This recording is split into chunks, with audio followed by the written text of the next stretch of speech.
So we'll start with the bells and we'll end with the bell.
Good evening. Welcome back to the gathering. So, we are almost half of the sutra, and if you have read the sutra, you know that the later part of the sutra is very similar to what we have learned so far. So maybe in the next few classes, I'll you know we will not go part by part, but I will um try to put them together because some parts are very similar in meaning and language to the previous parts of the sutra.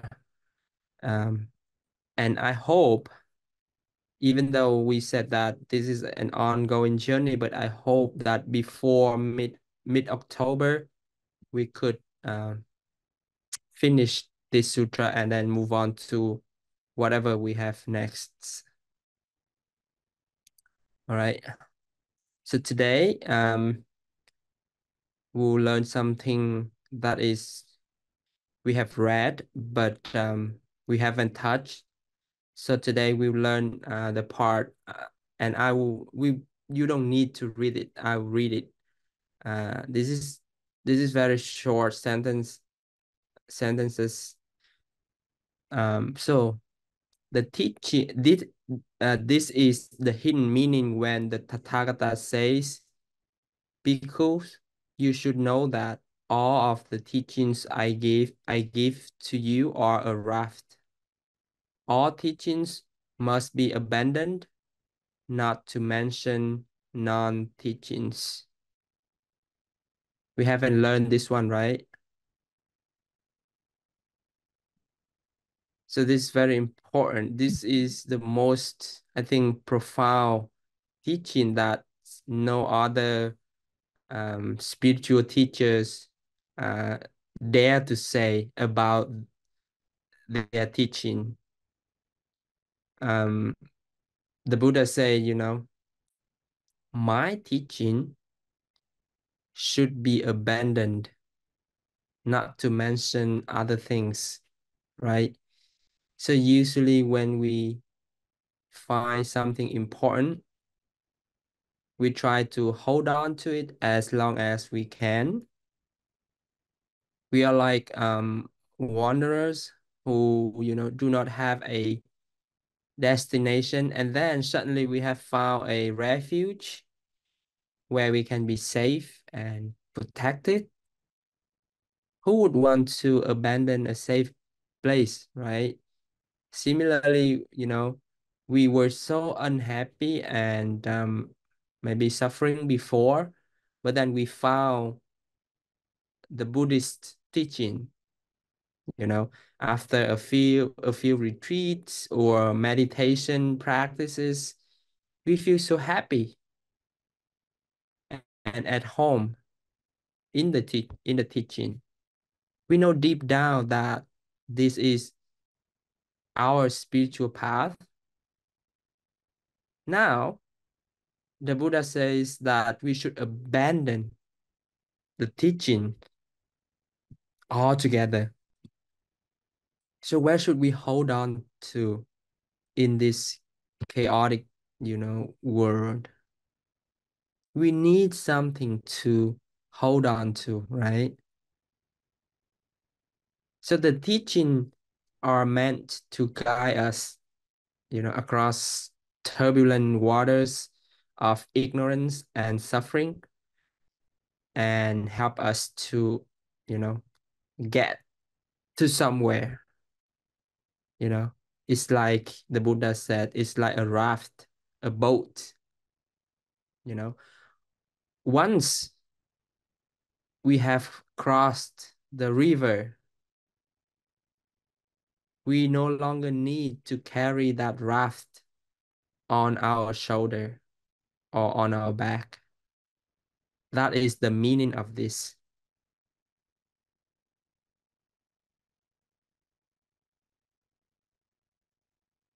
So it is not a one-time things. It is a process.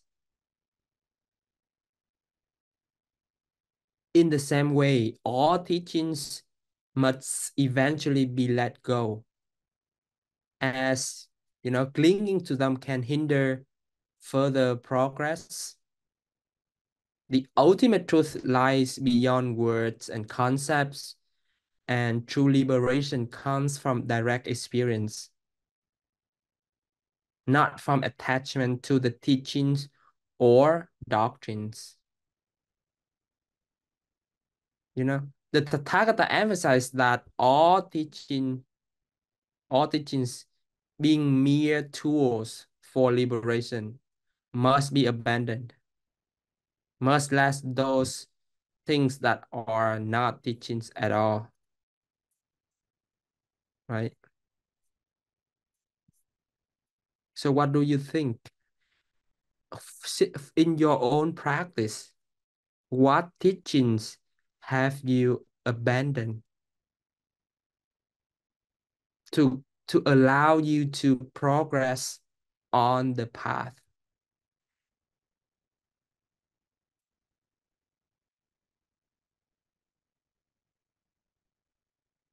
So this river of suffering is very wide, yes, and very long and very, treacherous,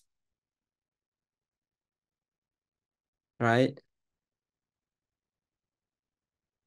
So in your own practice, you know, there's something you have to abandon in order for you to progress.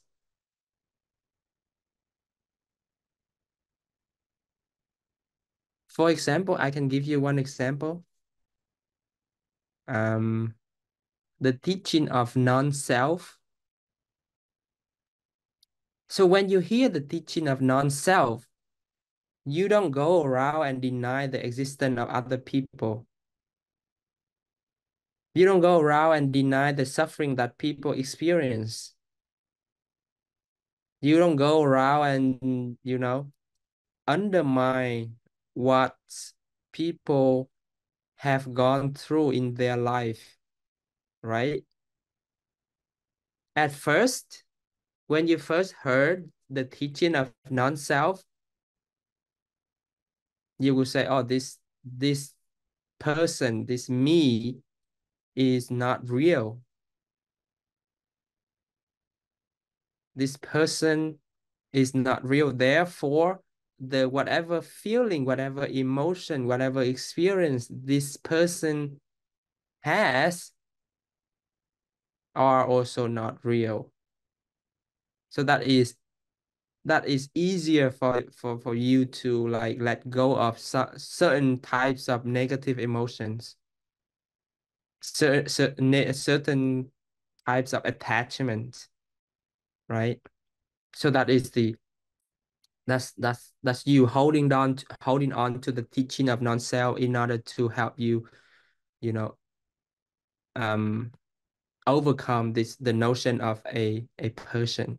But then you have to abandon that. You don't go around and, telling people that, oh, this, I have understood, I have realized that this person is not real, so you should do it too. And that is very careless and unkind things to say to people who are experience difficulties in their life. To know a person you are real or not, the best way is for you to get sick sometime. When you are sick, that person is so real, so tired, and all kinds of um suffering. So there are different layer of the one single teaching, right? It depends on where you are in order to abandon the lower level to get to a higher layer of that teaching. Some of you look confused. Any question? Yes, dự báo. Yes, thầy. I actually do not understand. For example, I'm very sick right now, and I do feel tired. But I think that because I did not understand the teaching of non-self very well. Because if I understand the teaching of non-self well, I should not feel tired. In the sense, I will not suffer. I may be tired, but I'm not suffer, right? So if I abandon the teaching, that I think I even more suffer. So I'm kind of confused. So you so you say that there's a person who is suffering because of the sickness, Right, right? because I did not understand the fact that No, let's go let go step by step. So you because there's a person who experiences certain degree of physical suffering, yeah, physical pain, right? yes, it's me. Right, you. Okay. So how much would you say you understand the teaching of non-self? Well, I think I do not understand Okay, much. Why I think that when there you're is sick, it is something. hard. When you're sick, it is hard to uh, put the teaching of non-self into practice if you don't have um, strong foundation in that understanding. But when you're normal, like when you're healthy, Mm-hmm, for example, if you hear the teaching of non-self, then you would think that, or if someone says something that is unkind to you, mm-hmm, maybe it would be easier for you to, contemplate that, oh, um, there's no person called Yu Bao, so whatever that person said doesn't affect me. mm-hmm. Would you agree? Yeah. Yeah, Well, but then that is a certain level of understanding of the non-self, right? But then when you are sick, it hit home, the suffering hit home. It's attacked whatever external condition attacks you to the core, to the because there's a person who is experiencing pain, tiredness, and perhaps, you know, uh, some distress in your mental health. That is um that is just how uh sickness works. It attacks the body and body fight back, right? You mm-hmm, know better than me about this. mm-hmm, But if you understand, if in this case for most of us, the self is so real. The self is so real because it is suffering, right? So my example of the abandonment of the teaching of non-self maybe is too extreme, but if when you are healthy and when you're sick, you you have a realization that there's nothing to be called a person who is sick or a person who is being blamed, then you don't go around and advocate for that notion of non-self. It's you have abandoned your attachment to the teaching of non-self. For now, it's hard. Maybe another example would be better because non-self is a little bit tricky. yeah, that is very difficult concept. It's hard to abandon a teaching, to abandon something that is that when we are aware, when we are healthy, is difficult. But when you're sick, when you're suffering, it's even become more difficult for us to do. Okay, So, David. Yeah, just to go along with that, what about somebody that's in chronic pain all the time? Like, because that happens. And if you're always in pain, Is it simply that you can detach yourself from your body? But that doesn't seem right either, right? Because we have the mind body that's together. So you have these feelings, you know your body is reacting, and that's what's creating this pain. But you can't get rid of it if it's chronic. It's always there, right? So even understanding the concept of non-self, that pain's still there. You is the idea to detach yourself from it then, or Um, the Buddha and his enlightened disciples all had physical pains, right? I don't know if you have ever been to an extreme, like a really bad situations where, fear or an extreme emotion took over you. And then one of the way that people would react is to dissociate themselves from that threat. That is our primitive kind of um, survival, way to protect ourselves. Many children have done that. If they are in, really bad situation, they dissociate themselves to protect, maybe to the idea that they can protect themselves if they dissociate, right? When you're so when you're in so much fear, then you dissociate. The thinking that you can protect yourself if you dissociate doesn't correspond to the protection itself. So the detachment from the pain doesn't correspond to you know um the feeling of no pain at all, because you said that the pain is chronic, right? It's always there. So we don't say the understanding of non-self, but the realization of non-self is what helps. We understand that well, we can articulate, we can, write a lot about it, but if we don't like realize it, we don't embody it, then that understanding doesn't help much. Yes, I understand that, there's no person, there's just different aggregates that combine and make this person who it is.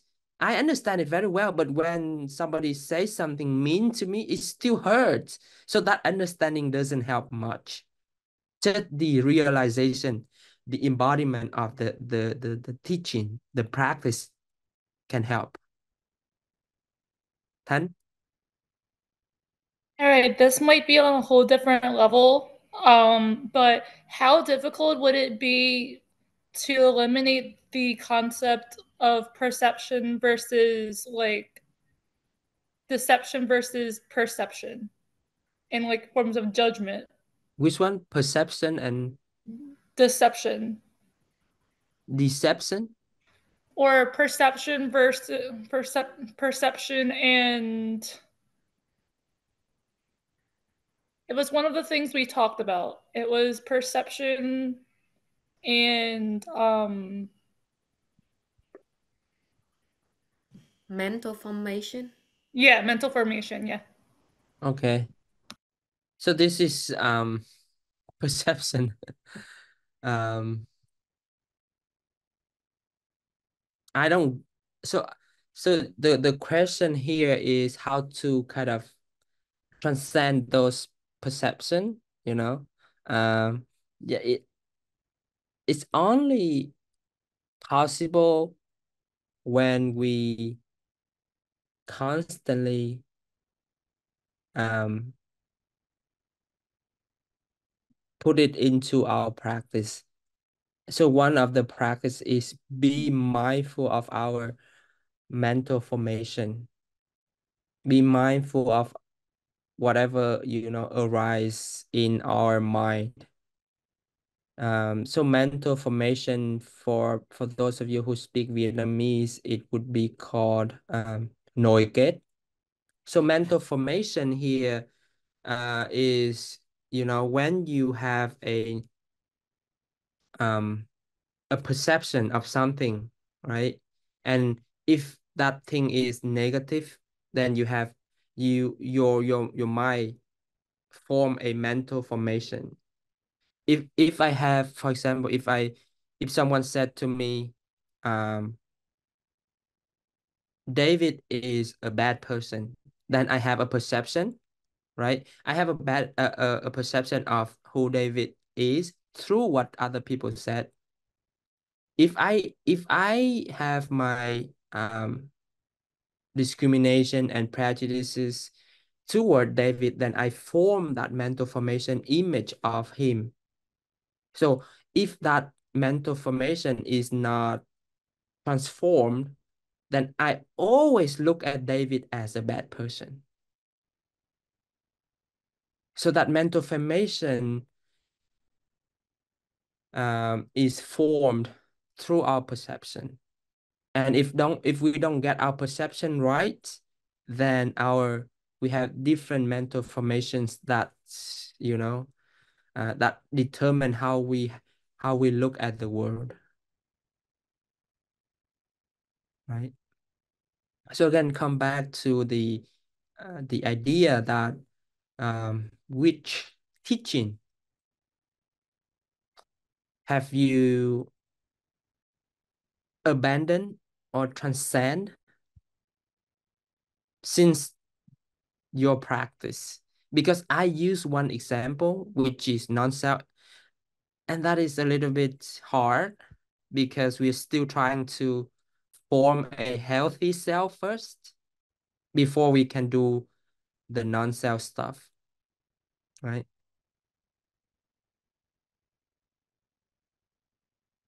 So maybe before, that's one thing that you heard from older generation, that whatever problem happened to you, pray to the Buddha, pray to the Bodhisattva, everything will be fine, they will help you. That is one thing, right? That's one teaching. But do you still believe that now? Have you abandoned that? Abandoning here doesn't mean you deny that, right? It's still a a something that you have realized. No, we don't abandon precepts. But we don't abandon precepts, but for advanced practitioners like bodhisattvas or saints, they can muddle around, they can play around with their precepts for the sake of others. So there's very, very funny and deep story about two monks who are on their way to go back on their way going back to their monastery. And on the way, on the bank of a river, there's a woman who were sitting there because she couldn't cross the river. The older monk hold her and deliver her to the other shore of the river. The younger monk was so shocked and surprised and perhaps was angry because if in monastic precepts, you don't touch women, let alone holding them, carrying them, right? So the younger monk, kept complaining and angry and all kinds of stuff. And when they reach the temple, the younger monk couldn't hold it anymore. And he said, like, brother, you violated the precept. Why did you do that? Why did you hold her?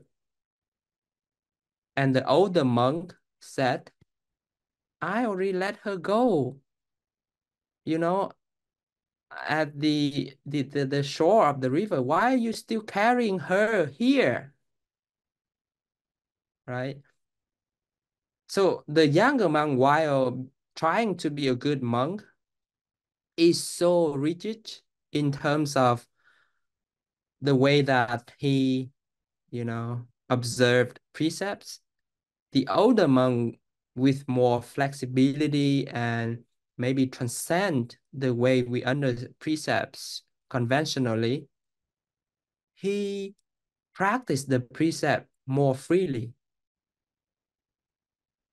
I wouldn't suggest any of us muddle around with the precepts or play around with the precepts. If we are taught to, don't kill, just don't kill, okay? Don't lie, just don't lie, okay? If we think that in a situation, this seemingly violation of precept could help or could save someone, be my guest, right? But if, we're not sure, stick to the precepts and maybe ask for advice from the wise, from masters and people who know better. Yes, you Bao? Is that correct to say that in the story, the young monk is Theravadan and the old monk is They Mahayana? are they are both monks. This is a Zen story, so I would suggest they are Mahayana monks. So there, to your surprise, there are so many Theravada monks who are very open. I have many Theravada monks friends who are really open and great and and flexible. One of the monk who live in Bangkok, who is my friend, he invited me to go for alms with him in the morning, which was crazy at the time because I was a Mahayana monk. I dressed differently, but he invited me to go with him, right? And there's many Mahayana monks who are very kind of, rigid and close-minded. So that is, so we don't have like, we don't say, this group of people is bad or that group of people is good. No, there are bad people in this group of people. There are good people in that group of people, right? We don't say Vietnamese people are always late. I'm a Vietnamese. I'm always early, right? We don't say Asian people drive crazy, right? So there are people, and those people are often spotted, and they are like, you know, be they become our representations, and it's not correct. So, come back to this part where we try to determine where we are at in order to let go of certain kinds of understanding. Don't, because if you want to step up, you have to abandon the lower step, right? You don't just stay there.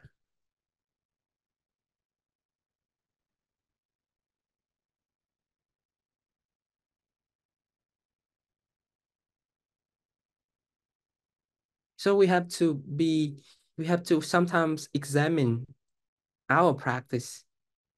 So as you know, Buddhist practices are called Dharma gates, right? So there's so many gates, so many Dharma gates, and many of us are still stuck at the gate. We are so stuck. We are just decorating our gate, make it beautiful, and stop right there, judging other people's gate. This is the correct gate. Why are you going through that gate? What is the function of a gate?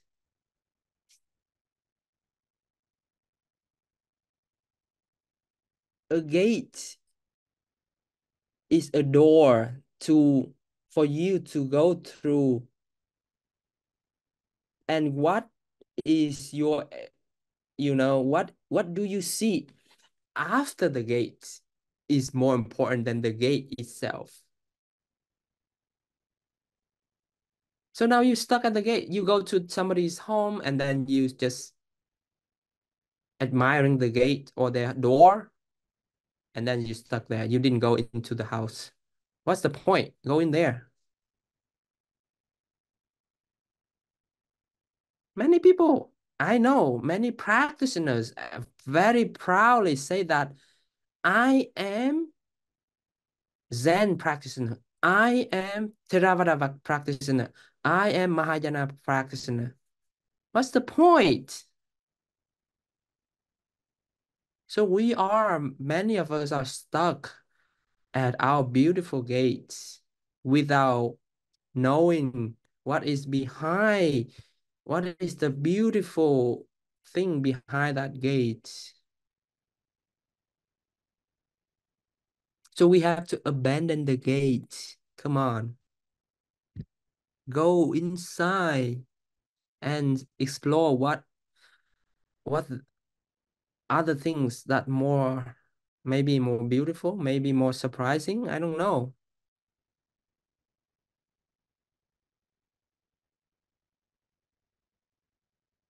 Don't stand there and arguing about the quality of our gates. That's not the point.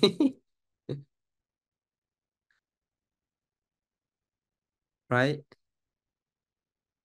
So that is the idea of abandoning. Abandoning the gate is still there. We don't destroy the gates, right?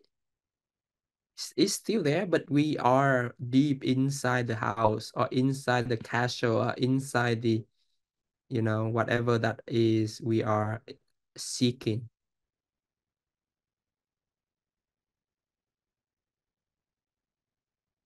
In Zen Buddhism, there's a metaphor using our finger to point at the moon. Where do you look at, the finger or the moon? Of course, the finger, right? Wrong. The moon is the object of our looking because the finger is just similar to the gate. The finger is showing us where to look. Maybe let's return to the non-self a little bit. Even though it's hard, but it's worth confusing our mind. So the non-self is the finger, is the gate, okay?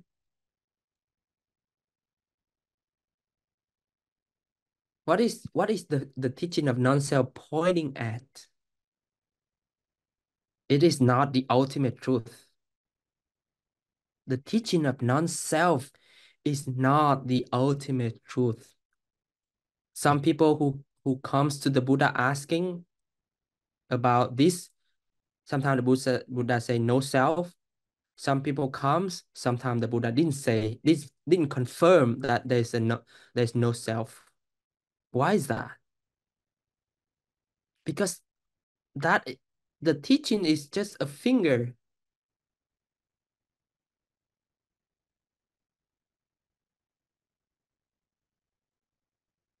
So when we say there is no independent entity that exists separately from other people, so that basically the idea of the teaching of non-self, right? So what is the another layer of the meaning? So we are interconnected. My happiness depends on your happiness, and your happiness depends on my happiness. That's another step after we, enter the gate, right? And then what else? Because this arise, that arise.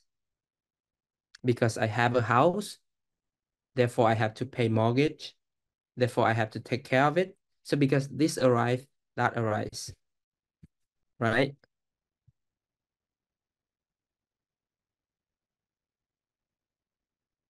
Core, dependent existing. You're not, you have a context, and that context is interrelated to other people's contexts. Like before I said, many people think that if they the idea of individualism, which is me, myself, and I do everything for me. I have the right to do that. I have my own willpower to do that, right? I do it for myself. So let them be with themselves for a while, then see what happens.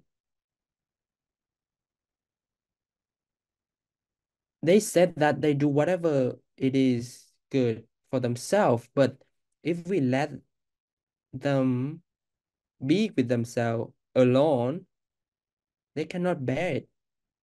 They cannot stand themselves. Lock yourself in a room for a day without any communication with other people. You would know this. So who is there that we say we do it for ourselves?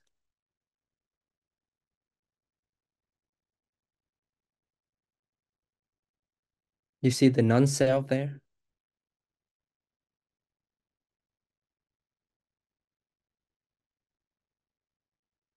So who is listening right now? Who is confusing right now? Is there a person who is listening? Or sound comes to your ear and then, there's a process of translating. Because if you don't understand English, then what I'm saying is just weird sounds.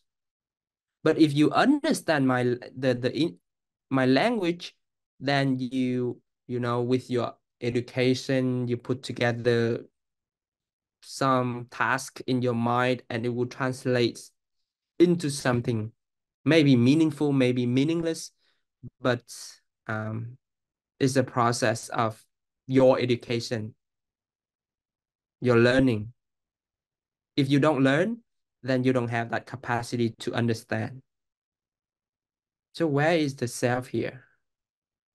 Is it through education, or the education that you learn solidified the idea of a self, the idea of a person?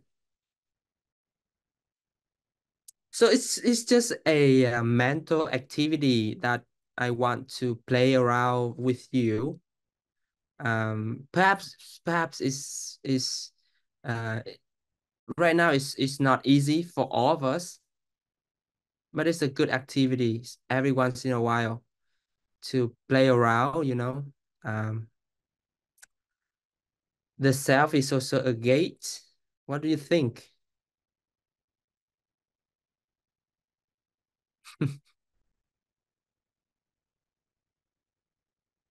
The self is also a gate, or the non-self is also a gate?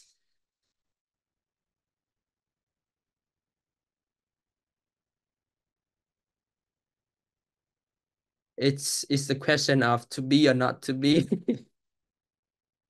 I think therefore I am, or I think too much, therefore I'm not here.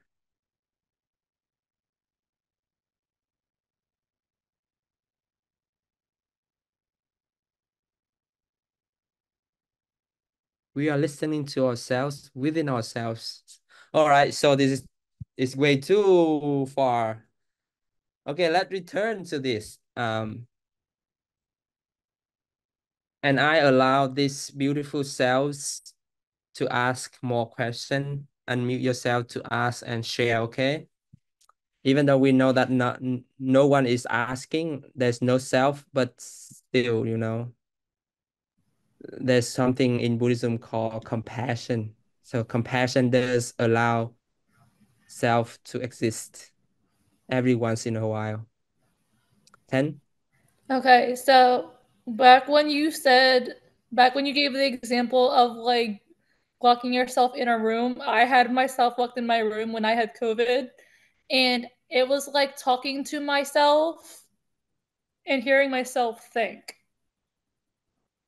It was weird, but the more that I heard myself think, the more I went, okay, this is who I truly am inside.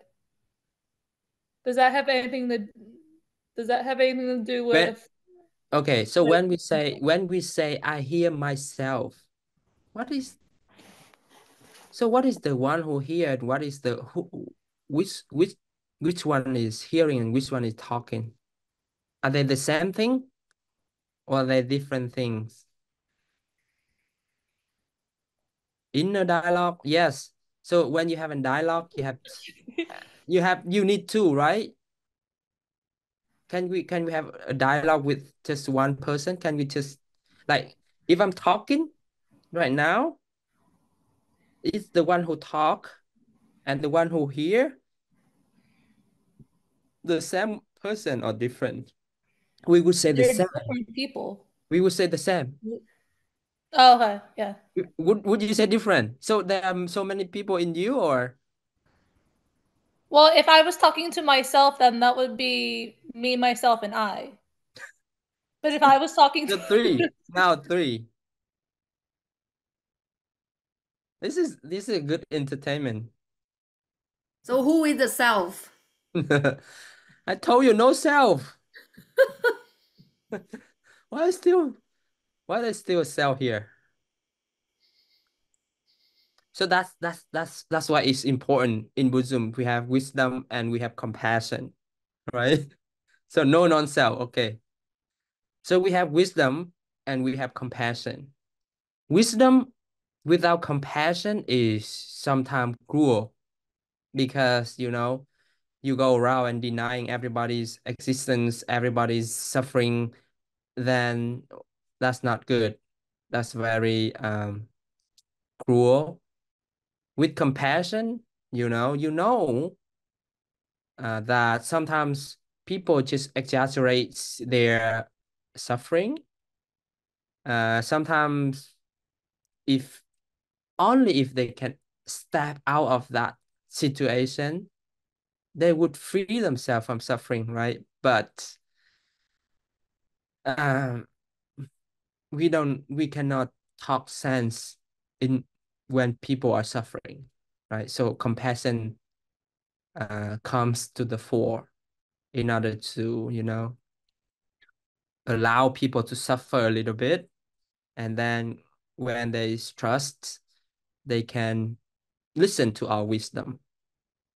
Otherwise, um, if people are not, if our mind is not regulated, if our mind is in a chaotic state, no sense makes sense. Nothing makes sense. Okay. So that is where wisdom can assist, right? Right. So right now, we need a raft. We need a raft. We need a boat. Everybody need everybody needs one. So this raft is built by the accumulation of our learning and practice. We gather tools, materials, and our strength to make our own raft. Right? Sometimes, we'll find a piece of material that does not fit in the structure of our raft. Correct? Because There's a lot of things in Buddhism. We take here and there a little bit of everything and make our own raft. But sometimes we take the wrong thing. We put in and it doesn't fit. So what should we do? We abandon it. We abandon that piece, not our raft. Because I know that people like we said, there are so many gates. So different people will every once in a while, you know, take the tool that we need, but they don't. And we take the tool that we don't need, but they do. Then we have to abandon, give up, let go of that so that other people can take it, and we find other piece that fits our raft, our circumstances, our context.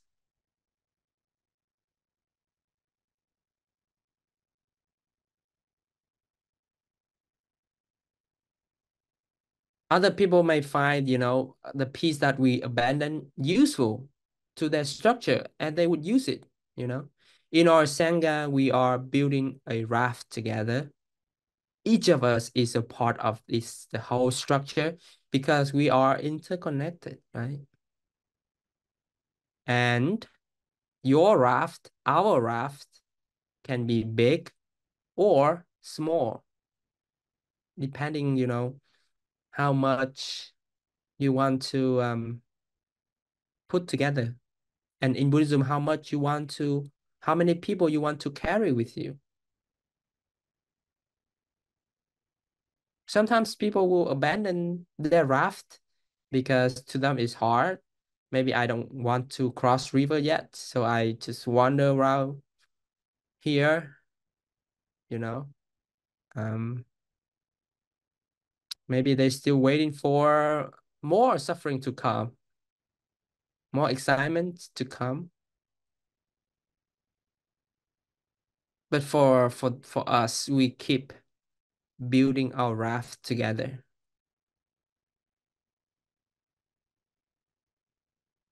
So how is your raft building progress going? Can you sail yet? Can you sail on the sea yet?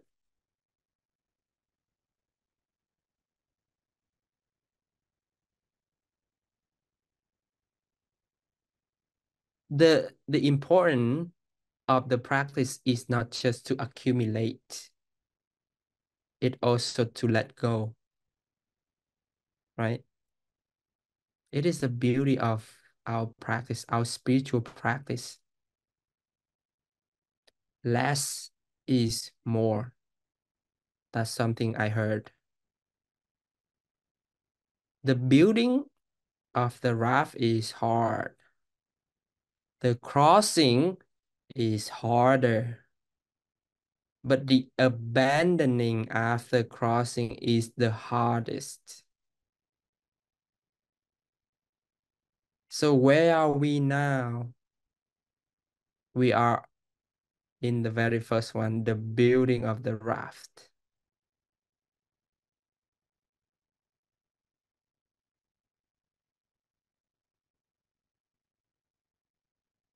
Any question? Any comment? I want to open this space so you all can ask or share. We don't have to go to a smaller group because this group is small enough for us.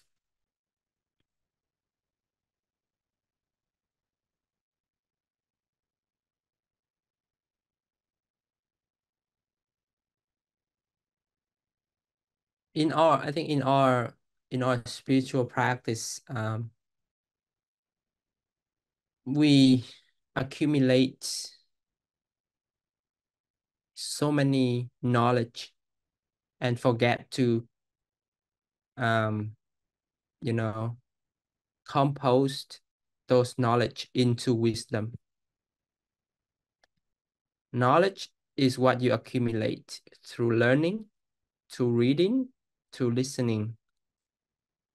But the part when you transform that knowledge into wisdom is to put the knowledge into practice and into the testing. How do you test?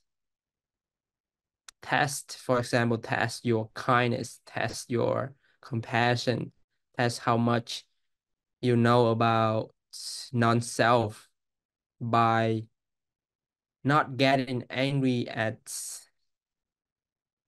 people who are difficult. So those are the tests to see if you have transformed your knowledge into wisdom. Otherwise, they are what you learn are just for mere speculation.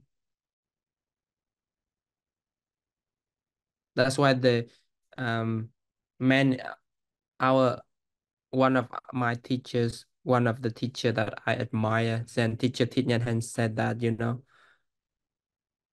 regardless of how many degrees that we have, if we don't know how to um, transform our knowledge into wisdom, we are still suffering like everybody else.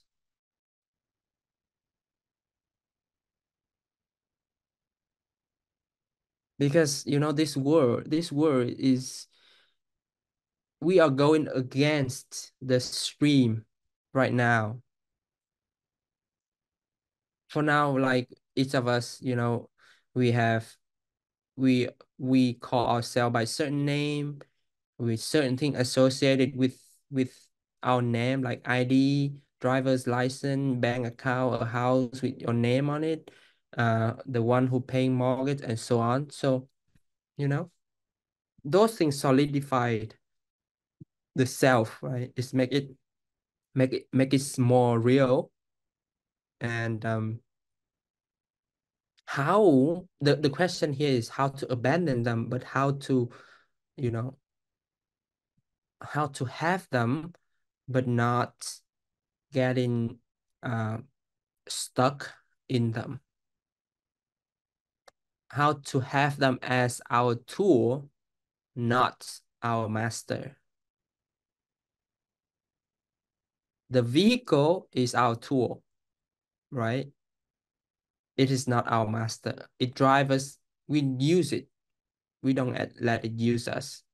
Money is the same thing. So when you have a car, you drive somewhere, and then you park the car, you go to your destination. You don't stay in the car and don't go to your destination. It is the tool, it is a vehicle.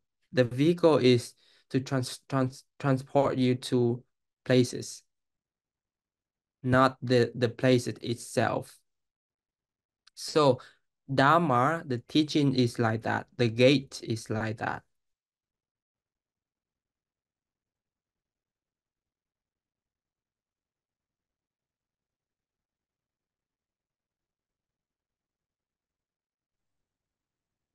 But it's also in the journey as well, right? Say again. So a lot of the meaning and the wisdom is gained through making your raft and taking it across the river and abandoning it. That's a part of the teaching. That is the teaching, right? Is those steps. And it's not that you're trying to get to the other end. Isn't it also accepting that that process, it's a process of of, of understanding. And so all the you're not trying to necessarily get to the other end, right? Like ultimately you would realize that there's no river to cross, I guess is what I'm trying to say. And in the process of trying to cross the river, I think you might end up realizing that at some point. Is there a river? What do you think? So the idea of a vehicle, a car, a vehicle It's not to undermine the journey, but it it get us somewhere. We have to abandon the car to get to you. For example, if you want to come here, you drive to our parking lot. You have to abandon the car in a, to enter the temple. That's your purpose, right? You don't stay in the car for the whole day. You need to come inside because your purpose is to come inside. So what I'm saying is that the car itself is a vehicle, right? It's so this image, this car image may confuse with the raft thing. The raft here is like yes, the accumulation of stuff making the raft in itself is also is a journey, is a practice. Then crossing, using that draft to cross is also another practice. And abandoning the draft after crossing is also a practice. And ultimately, when um, when we are there, whatever it is, we look back with a non-discriminative eye, we would see that none of this, none of this is, real. So the Buddha said there's not a single thing called highest awakened mind. He used the language in order to, help us conventionally. When we so-called get there, then there's these things are just our perceptions. Okay, you Bao and Tan. Um, I actually think a lot when you ask about what teaching that we have been abandoned, but I could not find an answer. I honestly feel like non-teaching we could abandon somehow since we start Buddhism, but in terms of the Buddha teaching, I could not find any teaching that I could abandon right now. Just because I feel like you can only let go of a teaching when you actually master it. Um, but honestly, even a very simple teaching that I don't feel like I can do it. Even 60-70%, not mention 100%. So it's kind of hard to let go that teaching if you not even master it totally. So I'm not quite sure. Good point. Okay, Quang Trum, and then I'll say something about that. So going back to what David was saying, I think that the goal at the end of this for us all is to get where we want to go in place of liberation, right, Ty? I mean, we build the raft to get over the river, and then the gate is on our way to our own path of liberation. Is that right? Can you say more? So David was talking about like I don't remember what he said, but I think it was something with within our own self or something. David, I don't really remember what you just said, but About the vehicle, about yeah. so that's kind of basically what I'm saying here too is we go through all of these motions to get from one place to the next place to the next place to the next place. In order to get from one place to another place, we have to have a vehicle, right? So where are we going, right? And what do you learn along that journey? And I can keep going, but I'm not going to. I'll let you And go. then I'm saying that the vehicle is used to get to our own path of liberation at the end of all this. That's where I was going with this. Kind of lost my train of thought. Thanks, Oh, David. yeah.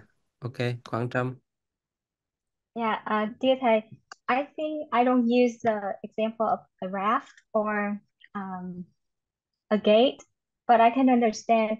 Imagine like we often dream to, right? When we have a good dream and we in the morning when we wake up, if we remember the good dream and living with the good thinking in our dream, if we do not think the dream is true, then there's no self, right?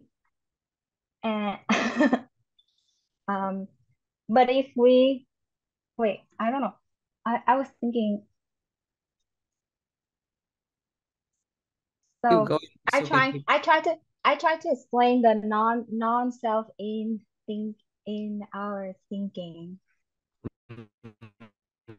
So in our dream, if we dream, if we had a good dream, when we wake up and we no longer remember, then that dream is not true.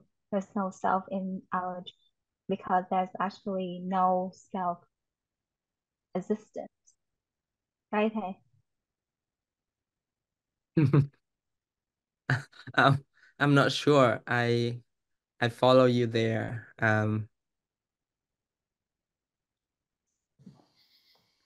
You want to give another Another try. yeah,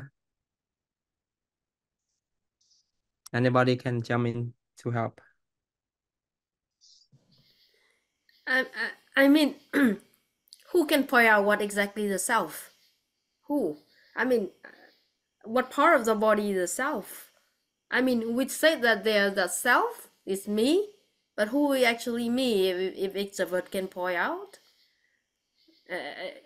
if we can't answer that question, then we can't really confirm whether there's self or no self, right?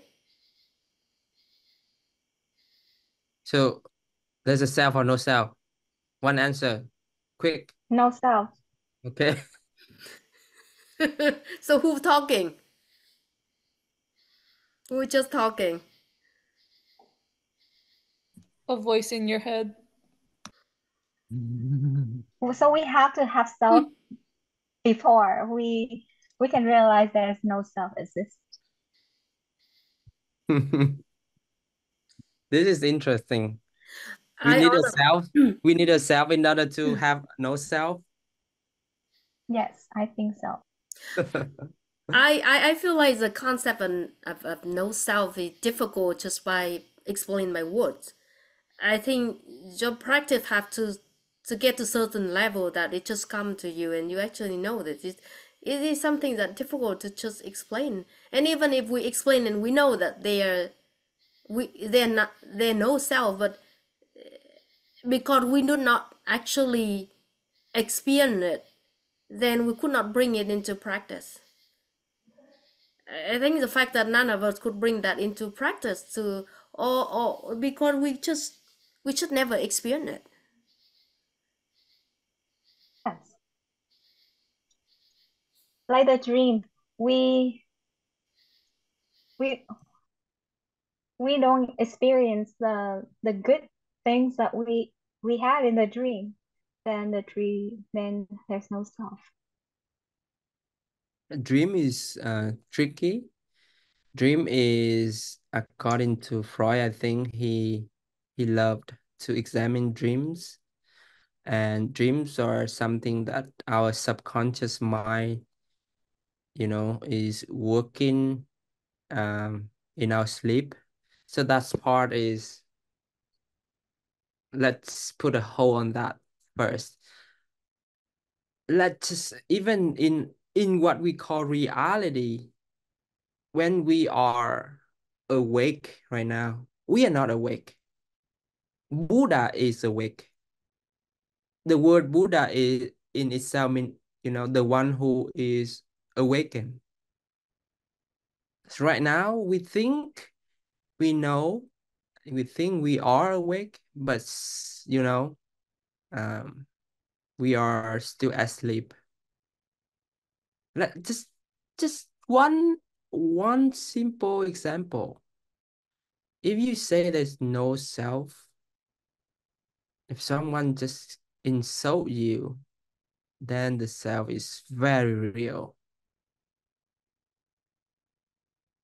Very real. You do whatever to defend yourself. Right? So let's pretend, just pretend that there is no self. Pretend, right? And use that no self to look at the reaction of this self when something happens.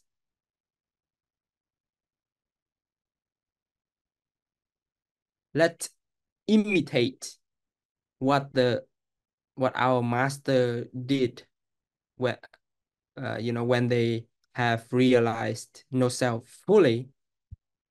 Imitate them and try to taste what it like to to not reacting to whatever life throw at us.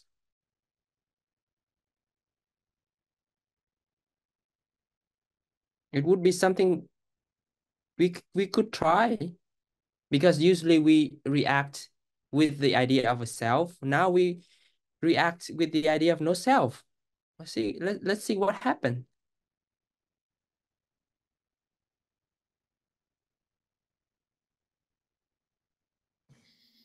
Can you clarify that? I mean, if we have no self, how can we react? See, some people say, so in Buddhism there's no soul, who would be reborn? If there's no soul, there's no rebirth. If there is no self, then there is no rebirth. You are getting a rebirth because you think and you act as if there is a self. If there is no self, and with that, no rebirth. If there is no self, there is no reaction. People are concerned that, what there's a contradiction between no self and rebirth. If your realization of no self exists, if there is a realization of no self, then there's no rebirth for you. You are liberated. There's no self, there's no reaction. Simple as that, but it's hard to comprehend. All right, so let's not confusing ourselves anymore, because there's still a self Dear confusion Thầy, right now. can I Yes. explain the good dream again? Yeah. Give Okay. the last I try. allow So this self to explain. so um so at nighttime, if I had a good dream and I love what happened in my dream, but when I wake up, reality appears to me is really bad. Mm. Then I want to go back to my dream and I don't want to see the reality because I want to find the me in my dream, and I don't accept the me in the reality that I see in real world. So so so that at that time, then at that moment I realized good dream is good. Good dream is good, and what my reality is bad. So I realized there's no good dream. No So self. which one is real? So Quảng Trâm, it sounds like there are me in both of the bad dream or good dream. So there's self there in both. I'm confused. I got it, and then when I explain, I'm confused. I don't know. No, this is good. This is it's good mental exercise. I think let's just return to basic, normal thing here, okay? Don't go too far from our draft. We are still trying to build something here. Yes, the these are ideal places where we have something to, to think about and to practice, right? But when there is desire, attachment, then there's still suffering, right? So the basic idea of no self is to transform our attachment to notions, to thinking, to thought, to a person, to a form. So yeah. All right. Thank you for this lively discussions.